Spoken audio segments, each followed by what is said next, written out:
Le diabète de type 1, ça concerne à peu près 300 000 personnes en France. C'est un diabète qui arrive plutôt chez les enfants, les adolescents et les adultes jeunes, mais qui peut se voir en fait à tout âge. Ça fait partie de ce qu'on appelle les maladies auto-immunes, c'est-à-dire qu'à un moment, ces patients perdent en fait leur pool de cellules insulines. Il y a une grande nouveauté depuis quelques années, c'est de penser qu'en fait, on peut refaire des cellules insulines, mais chez ces patients qui ont diabète de type 1, on pense que chaque fois qu'ils essaient de refaire des cellules, le processus d'auto-immunité va les redétruire.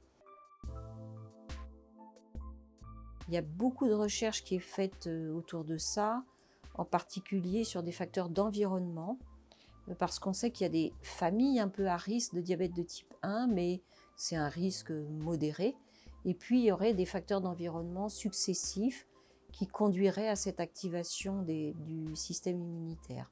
Donc, il y a plusieurs axes de recherche. Il y en a un qui est mené par une de mes collègues dans une équipe de l'IHU ICANN sur justement comment refabriquer, booster cette fabrication de cellules insulines. Et ça serait un énorme progrès pour nos patients. Et puis, il y a un deuxième axe de recherche qu'on développe ici à la Pitié-Salpêtrière, qui est, même si on est devenu diabétique de type 1, au tout début de la maladie, on sait qu'on a encore un stock de cellules à insuline et que ça serait bien de le préserver. Quand on garde une petite partie de cellules à insuline, le diabète est beaucoup plus facile à contrôler, beaucoup moins contraignant au quotidien. Donc on a des protocoles de recherche clinique avec des essais même de médicaments, de traitements, pour essayer de préserver au tout début de la maladie ce pool de cellules à insuline. Il y a des équipes qui travaillent à l'international sur, une fois qu'on aurait réussi à refaire des cellules à insuline, un peu les protéger, puisqu'elles risquent d'être réattaquées par l'immunité, donc comment protéger ces cellules.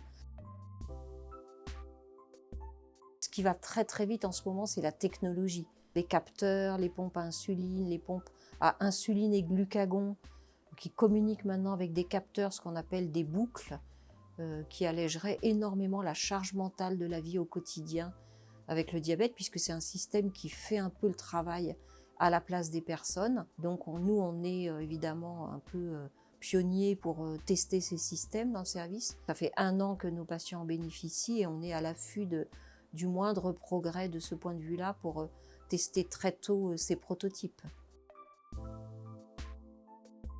Pour les patients qui ont le diabète de type 1, on voit que ces progrès technologiques depuis quelques années changent complètement leur vie. Il faut que les équipes comme la nôtre soient très au point pour les proposer très très vite aux patients et ça a changé leur vie.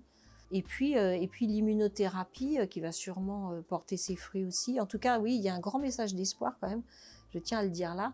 C'est que pendant très longtemps, nos patients pensaient qu'ils vivraient moins longtemps que les autres. Les parents qui nous amènent des jeunes diabétiques, les patients eux-mêmes n'osent pas souvent le demander, mais disent mais finalement, je verrai peut-être pas grandir mes enfants, je vieillirai pas autant que les autres. Et en fait, maintenant, les études montrent que avec tous les moyens dont on dispose actuellement pour soigner le diabète de type 1, si on prend en charge sa maladie, on vit même plus longtemps que les autres parce que on fume moins, on fait plus de sport, on mange équilibré, donc ça vaut la peine de se soigner. Et maintenant qu'on sait qu'on peut en faire refabriquer des cellules insulines, qu'on a des cellules souches, qu'il y a il y a des pistes de recherche maintenant là-dessus qui aussi donnent beaucoup d'espoir. Même s'il faut prendre en charge sa maladie, parce que la recherche n'a pas encore trouvé, il faut garder l'espoir qu'un jour on puisse guérir du diabète de type 1.